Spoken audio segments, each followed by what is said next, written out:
Hello mga kabibig! Welcome back sa ating bagong YouTube channel. Ito ang pinakamaingay na YouTuber sa balat ng YouTube. Ako si Kabibig, mag-level-level ka dyan with evidence. Ako po, sumabog na sa galit si Sarah Geronimo.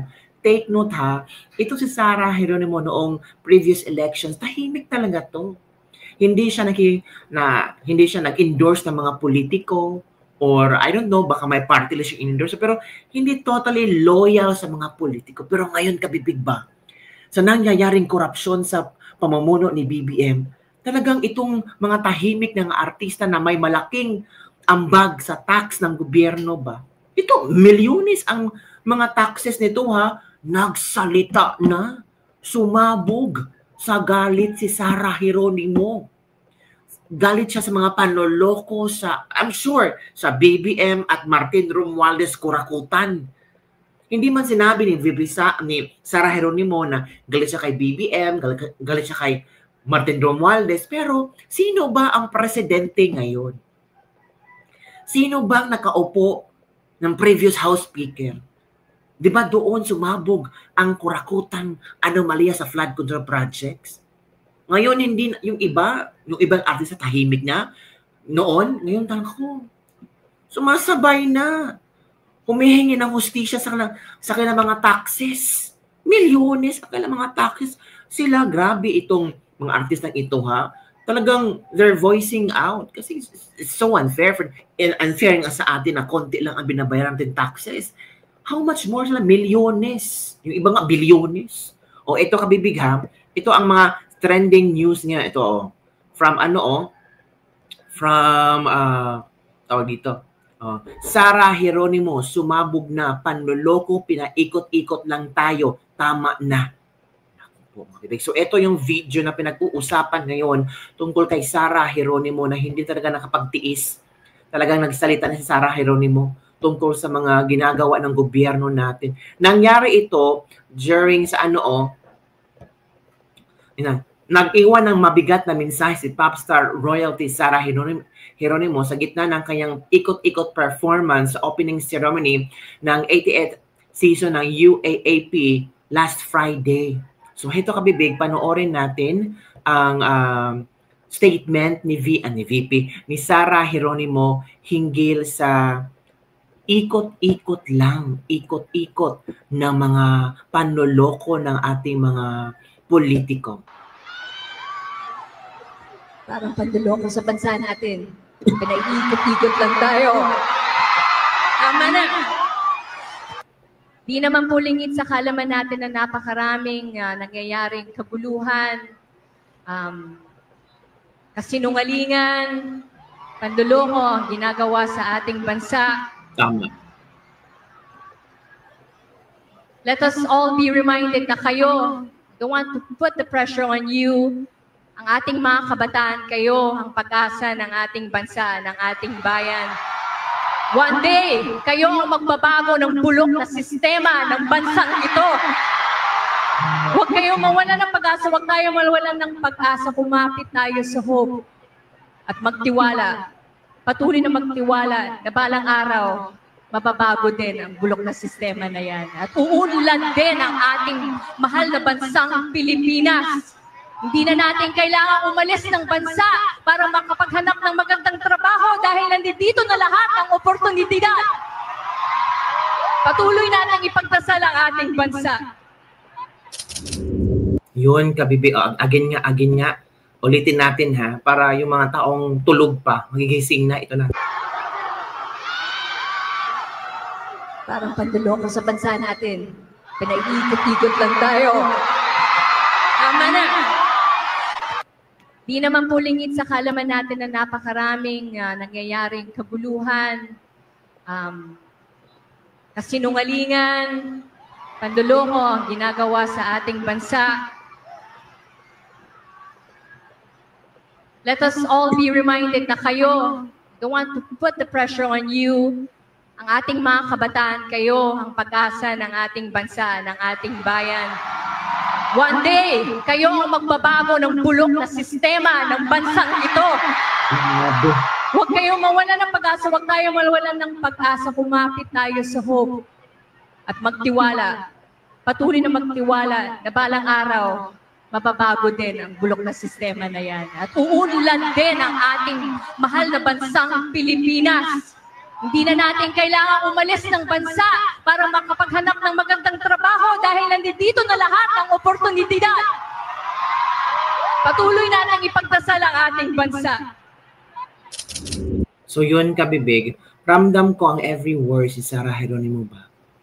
Ramdam ko yung bighati, yung galit niya. Sana mapukaw tayo sa isang Sara Geronimo. Ito hindi ito mahilig maki-asyoso or hindi ito hilig tawag ito, bardagulan for the politics. Hindi ito kakamping, hindi ito BBM Sara supporters, Leni Robredo supporters, Kiko Pangilinan. Hindi ito nag-iendorso ng politiko, pero talagang sumabog na ang kanyang puso. Naawa na siya sa maraming Pilipino na until now lugmok pa rin. At nasaan na yung pangako na bagong Pilipinas?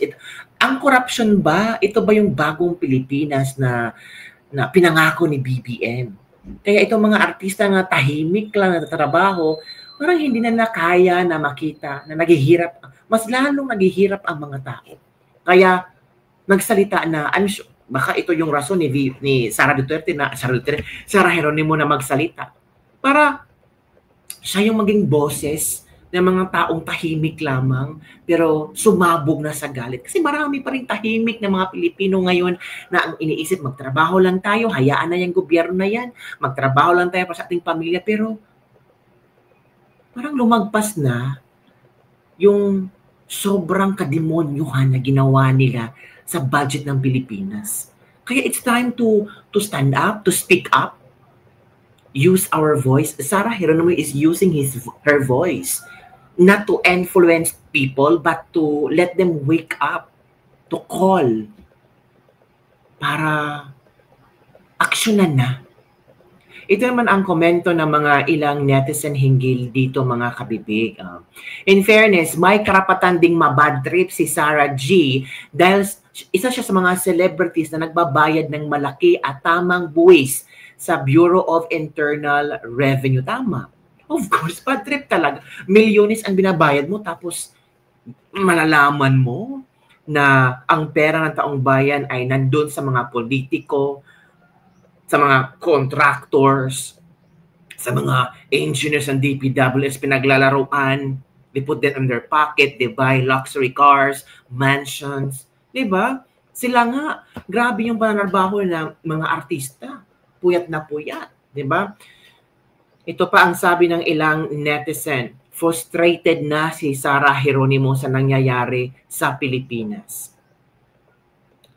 Ito Sabi ni Sara, let us all be reminded na kayo, I don't want to put the pressure in you, sa ating mga kababayan at kabataan. Kayo ang pag-asa ng ang ating bansa, ng ating bayan. So yun, kabibig. I don't know kung kasama ba si Sara sa September 21 na malawakang kilos protesta. I don't know about that. Pero we'll just wait and see kung ano ba ang mangyayari. Well, Vice Ganda and Ogie Alcacid sasama sa rally bukas. At inaasahan din ang pagdalo ng ilang pang kasamahan sa It's Showtime, mga kabibig, sa rally bukas. I think sa Luneta ay mangyayari, di ba? Pero tingnan natin kung saan tayo papunta nito. Kasi kita naman natin na the government of Bongbong Marcos is so unclear. Louder Popstar, sabi ni Kibong Sarmiento. Ito yung mga komento ng mga netizen, ha. Ito. Kapag pumili ng kandidato tuwing eleksyon, huwag naman sana yung may bahid na korupsyon, may mga kasong plunder, dapat yung piliin na marunong. Tahimik lang lagi itong si Sara pero napagsalita, feed up na sa katakawan ng mga politiko. Wakasan na ang mga Marcos resign. Ito na. Oras na para magkaisa ito. Ito na ang tamang panahon, September 21. Sulitin na natin itong habang marami pa tayo. Walang kulay-kulay, kahit sino pwede. Sabay-sabay nating isigaw. Marcos resign. Naiyak siya, si Sarah Geronimo, while singing Keep Praying sa bansang Pilipinas. Hindi ako nagkamali sa pag-idolo kay Sarah G. Insakto tama na tuldukan na wag nang hintayin ang 2028. Sobrang kupal ng admin ngayon. Nagsalita na rin si Chavit Singsong, Diskaya ay contractor din ng mga Marcos, lalo na kay Sandro Marcos. Tama ka, Sarah Geronimo, pinagluloko na lang tayo ng mga politiko sa pamumuno ni Marcos. Yung mga kabibig. Mayaman sana ang Pilipinas, sa true lang kundi lang makurap ang mga presidenteng dito. Kaya naging miserable at mahirap dahil sa bulok na sistema at bulok na nakaupo, bangag at magnanakaw.